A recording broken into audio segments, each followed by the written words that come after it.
Wakil Gubernur Aceh Fadlullah mengawal distribusi bantuan sekaligus meninjau langsung penanganan banjir di Kabupaten Aceh Tamiang pada Rabu 10 Desember.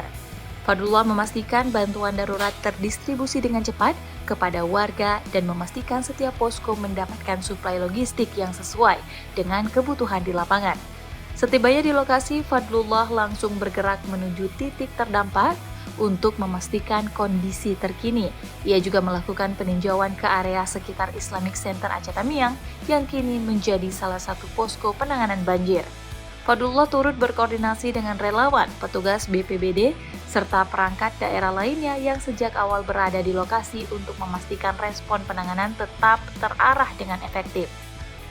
Selama proses peninjauan, Fadlullah juga berdialog dengan warga yang berada di pengungsian untuk mendengar secara langsung kendala yang mereka hadapi, termasuk kebutuhan mendesak terkait pangan, air bersih, dan perlengkapan dasar.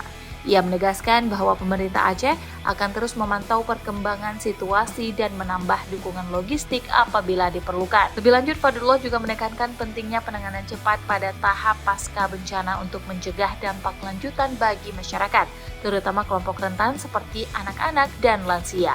Ia juga meminta agar pendistribusian bantuan dilakukan secara merata di seluruh titik terdampak, termasuk yang aksesnya masih terbatas akibat tingginya endapan lumpur dan genangan sisa banjir. Fadlullah menyebutkan kunjungan ini merupakan bagian dari upaya pemerintah Aceh dalam mempercepat pemulihan pasca bencana serta memastikan pelayanan terhadap masyarakat terdampak dilakukan secara menyeluruh dan tepat sasaran.